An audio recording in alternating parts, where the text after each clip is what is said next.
Hi everybody, Professor Benlu with video number 2 out of 3.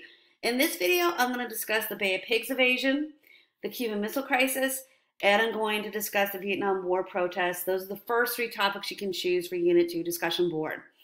Okay, so a little background information on the Bay of Pigs invasion. 1959, the Cuban Revolution came to an end, bringing the communist government to the island nation led by Fidel Castro.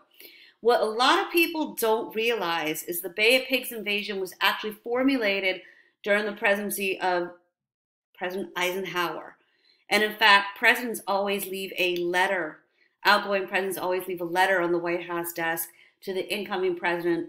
And supposedly Eisenhower's letter to Kennedy in January of 1961 included information on the Bay of Pigs. What was happening was the CIA was training Cuban exiles in Guatemala. And what they were to do is to invade Cuba. And it was hoped that Cubans would revolt with the exiles and kick Fidel Castro out of power. And the place where the invasion was going to take place was called the Bay of Pigs.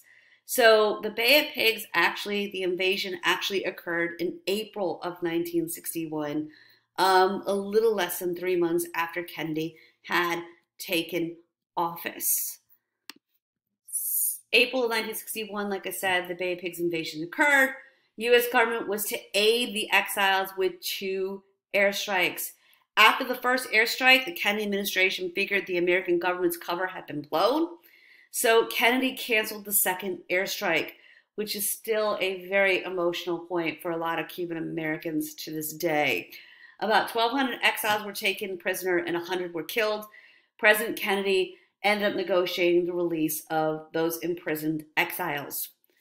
Okay, so that was the Bay of Pigs invasion topic that you can discuss. In fact, the Bay of Pigs invasion, the primary source document is a letter that Kennedy's advisor, Richard Goodwin, wrote to Kennedy about the potential invasion. So very interesting. You'll find that all these topics are very interesting and have a lot of resource material available to you. And, I highly recommend checking out the CTU library. They're wonderful there, the folks there, and the information is phenomenal. It's at your fingertips, so why not use it? You're paying tuition here at CTU. Why not use the library? And we have a wonderful writing center. One of my first announcements under the announcement section is regarding the writing center. So why not use these 2 incredible resources? Anyway, the second topic you can choose to discuss in your Unit 2 discussion board is the Cuban Missile Crisis. October 1962, a mere year and a half after the Bay of Pigs invasion, U.S. military surveillance planes photographed nuclear missile sites being constructed in Cuba by the Soviet Union. The Kennedy administration had 2 choices in dealing with this information.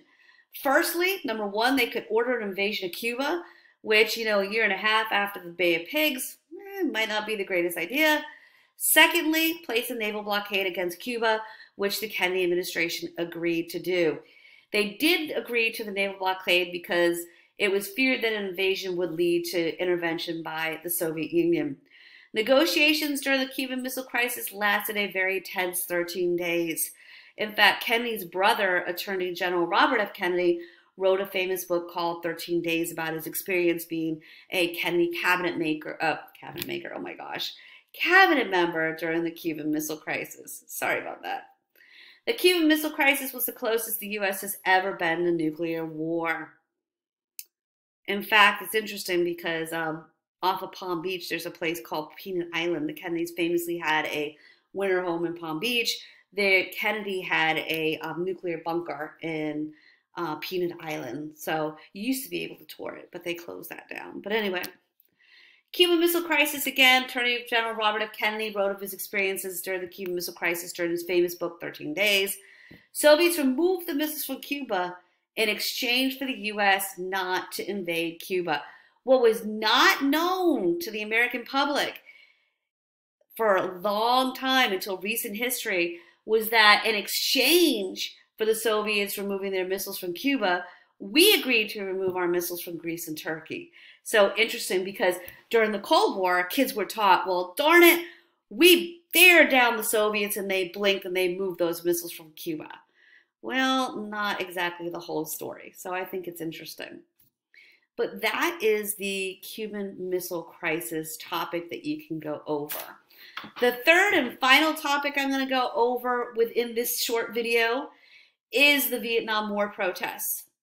John Kerry, very interesting man. He came to the attention of the American public with a speech that he gave before Congress April 23rd, 1971.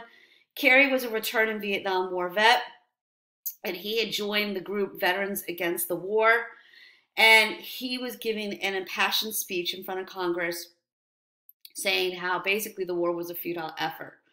John Kerry served as U.S. Senator from Massachusetts from 1985 to 2013, and he was a Democratic Party nominee in 2004 for that presidential election.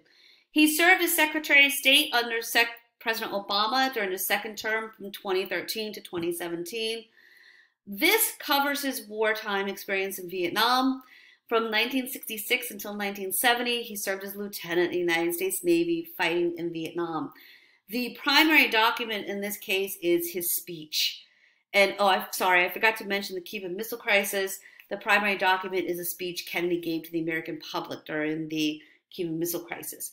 But anyway, the primary document for the Vietnam War protests is the speech that John Kerry gave to Congress on April 23rd, 1971. He became very disillusioned through his service in Vietnam, leading him to join the Vietnam Veterans Against the War.